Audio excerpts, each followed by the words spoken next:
Hello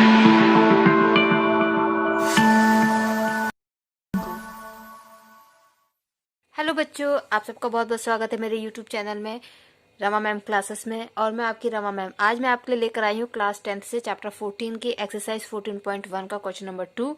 question number 1 complete हो चुका है, इसका वीडियो भी अपलोड हो चुका है। ओके, आप मेरे चैनल को सब्सक्राइब कीजिए जिससे आपको सारी वीडियोस मिल जाए, क्योंकि ऑलमोस्ट मैं 10th क्लास के सारे चैप्टर कंप्लीट कर चुकी हूँ। 2 या 3 चैप्टर और रह गए हैं, तो वो भी मैं जल्द ही कंप्लीट कर लूंगी। तो अब हम देखते हैं question number 2 from exercise 14.1। Consider the following distribution of daily wages of 50 workers of a factory। ठीक है, एक फैक्ट्री में 50 वर्कर्स हैं, 50 काम करने वाले लोग हैं। डेली वेजेस मतलब होता है मजदूर जो रोज काम करते हैं, रोज उनको पैसे मिलते हैं, या फिर उनको पैसे मंथली या वीकली मिल जाते हैं, लेकिन वो जितने दिन काम करते हैं उतने दिन क्या ही उनको पैसे मिलते हैं, उसको हम बोलते हैं डेली वेजेस। तो 50 मजदूरों का एक फैक्ट्री के डेली वेजेस का यहाँ पे एक डिस्ट्रीब्यूशन बना हुआ है। ये देखिए, डेली वेजेस इन रुपीस। तो देखिए, 500 से 520 रुपये 12 वर्कर्स को मिला है। 520 से लेके 540 14 वर्कर्स को मिला है। 540 से लेके 560 8 वर्कर्स को। 560 से लेके 580 6 वर्कर्स को। और 580 से लेके 600 रुपये 10 वर्कर्स को मिला है। ठीक है, मैं एक बार फिर रिपीट कर देती हूँ कि अपर लिमिट इंक्लूड नहीं की जाती है। ठीक है, find the mean daily wages of the workers of the factory by using N appropriate method. इसमें आपको मेथड का नाम नहीं दिया है कि किस मेथड से आपको करना है। तो 3 मेथड आपके पास है, उनमें से कोई से मेथड आप यूज कर सकते हैं। ठीक है, तो चलिए अब हम इसको सॉल्व करते हैं। अब देखिए, ये हमने क्वेश्चन नंबर 2 किया है। क्वेश्चन नंबर 2 आप समझ गए थे, उसके अकॉर्डिंग ये चार्ट बनाया हुआ है। देखिए, मैं इस क्वेश्चन को क्या करूंगी कि स्टेप डिवीजन मेथड से सॉल्व करूंगी। क्यों? क्योंकि यहाँ पे जो क्लास इंटरवल है वो आपको बहुत बड़ी वैल्यूज दी गई हैं, और क्लास इंटरवल से ही हमारा XI निकलता है, तो वो भी ऑब्वियसली बड़ा ही आएगा। तो कैलकुलेशंस क्या होंगे कि अगर आप डायरेक्ट मेथड से करेंगे या एज्यूम मीन मेथड से करेंगे तो थोड़े आपके कैलकुलेशंस बड़े हो सकते हैं। सो इट्स बेटर कि हम इसको स्टेप डिवीजन मेथड से करें। अब देखिए, क्लास इंटरवल मैंने लिख लिया है और फ्रीक्वेंसी मैंने लिख ली जो हमको क्वेश्चन में दिया हुआ था। अब हम क्या करेंगे कि upper limit plus lower limit करेंगे डिवाइड बाय 2। उससे क्या आएगा, आपका XI आएगा। तो इसको प्लस करेंगे 520 और 500 को, तो ये आएगा 1020। तो उसका आपका हाफ हो जाएगा 510। ठीक है, देन 520 एंड 540 को ऐड करेंगे तो आएगा 1060, और तो उसका हो जाएगा 530। तो देखिए, 20 का डिफरेंस आ रहा है, मीन्स आपका तीसरा नंबर होगा 550, और फिर ये होगा 570, देन 590।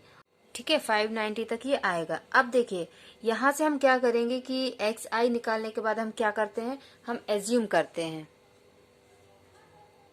तो कोई भी एक वैल्यू हम एज्यूम कर लेते हैं। तो हम यहाँ पे मान लीजिए हमने एज्यूम कर लिया, फिर हम बीच की वैल्यू ले लेते हैं। 550 को हम एज्यूम कर लेते हैं। ठीक है, हमने क्या एज्यूम किया, 550। तो हमारा A क्या हो जाएगा, 550। ठीक है, अब यहाँ पे क्या होता है, हम निकालते हैं D, और D क्या होता है, XI माइनस A।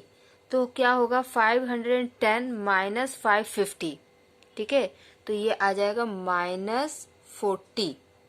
ठीक है, फिर यहाँ पे आएगा क्या, 530 माइनस 550, तो आएगा -20, और ये हो जाएगा 0, और ये आपका +20, और ये +40। ठीक है, क्योंकि 70 में से 50 जाएंगे तो 20, और 90 में से 50 जाएंगे तो 40। क्लियर, ये आपका आ गया क्या, D। अब D के बाद हम निकालते हैं UI। ठीक है, DI के बाद हम क्या निकालते हैं, UI, और DI अपॉन H होता है आपका UI। यहाँ पे H क्या होगा, इन सभी में 20 का डिफरेंस है। ठीक है, तो हम H20 भी ले सकते हैं। और जैसे कि मैंने अपने इंट्रोडक्शन में आपको बोला है कि H हम कुछ भी अज्यूम कर सकते हैं, बट यहाँ पे हमारा H होगा कितना, 20। ठीक है, अगर हमको हमारे क्लास इंटरवल से आराम से H मिल रहा है तो हम वहीं से लेंगे। ठीक है, तो इन सबको हम क्या करेंगे, 20 से डिवाइड करेंगे। तो देखिए, 40/20 होगा, तो आंसर आएगा -2। ठीक है, क्योंकि 0 से 0 कैंसिल हो जाएगा, और 4 से 2 कैंसिल होगा। यहाँ पे आंसर आएगा -1, यहाँ पे 0, यहाँ पे आपका 1, और यहाँ पे 2। क्लियर, ये आपका आ गया U। इसके बाद क्या होगा, हम u इंटू एफ आई करेंगे, फ्रीक्वेंसी इंटू u। अब देखिए हम इसको अगर स्टेप डिवीजन मेथड से कर रहे हैं तो ये वैल्यू हमारी बहुत छोटी हो गई, और अगर इसको हम डायरेक्ट मेथड से करते तो हमें इसका मल्टीप्लीकेशन इससे करना होता, तो देखिए कितनी बड़ी वैल्यूज का आपको मल्टीप्लीकेशन करना होता। ठीक है, तो अब हम यहाँ पे करेंगे you I into F I means 12 into -2, तो ये आ जाएगा -24, देन 14 इंटू -1 तो -14, ये 0 हो जाएगा, 6 इंटू 1 6, और ये होगा 10 इंटू 2 20। अब इन सबको हमें ऐड करना है, तो देखिए यहाँ पे ये हो जाएगा 26 और यहाँ पे ये हो रहा है 38। तो 38 में से आपको क्या करना है, 26 को माइनस करना, तो आंसर आपका आएगा 12। आंसर आपका क्या आएगा, 12। लेकिन 12 किस में आएगा, माइनस में। 12 किस में आएगा, माइनस में, क्योंकि 38 बड़ा है, 26 छोटा है, तो बड़े नंबर का साइन आता है। ठीक है, तो ये आपका हो जाएगा क्या, summation of F I and U I. ये आपका क्या हो गया, summation of F I and U I. ठीक है, तो अब यहाँ पे हम फॉर्मूला लगाएंगे और वैल्यूज पुट करेंगे और फिर मीन निकालेंगे। ठीक है, तो यहाँ पे हमने वैल्यू लिख ली कि एच आपका 20 था and summation of F I and U I आपका -12 आया था। समेशन ऑफ एफ आई आपका 50 था क्योंकि 50 वर्कर्स थे। ठीक है, अब फॉर्मूला क्या होता है मीन का, स्टेप डिवीजन मेथड से, x is equal to a plus H into summation of F I and U I upon summation of F I. ठीक है, ये फॉर्मूला होता है। यहाँ पे a हमने क्या एज्यूम किया था, a था आपका 550।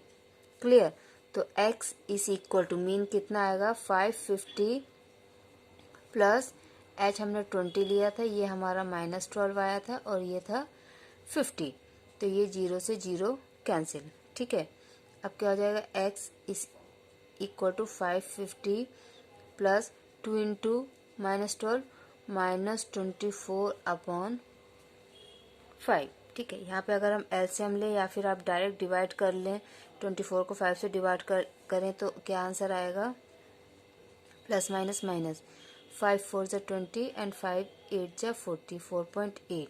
तो आपको 550 में से 4.8 माइनस करना है। ठीक है, तो x की वैल्यू क्या आ जाएगी आपके पास, देखिए यहाँ पे हमको एक 0.0 लेना पड़ेगा, जिसमें से ये 10 होगा तो 10 में से 8 जाएगा तो 2, और 9 में से 4 जाएगा तो 5, और ये बचेगा 4 और ये रहेगा 5, तो 545.2 आपका आंसर है।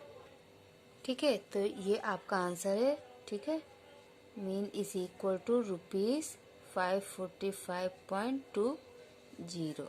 This is the answer of this question. और देखिए हमने इसको स्टेप डिवीजन मेथड से किया तो हमारी कैलकुलेशन बहुत इजी होगा। ये है कि आपको कॉलम्स और रोज ज्यादा बनाने पड़ते हैं, वहां पे आपको कैलकुलेशन करना पड़ता है, बट वो कैलकुलेशन बहुत इजी हो जाते हैं। लेकिन अगर यहाँ पे आपके लिए बहुत ज्यादा कैलकुलेशंस आ जाते हैं तो वो प्रॉब्लम होती है। So this is your answer. अगर आपको कोई भी डाउट हो बच्चों तो आप कमेंट सेक्शन में कमेंट करके मुझे बता सकते हैं। Thank you so much and keep on practising.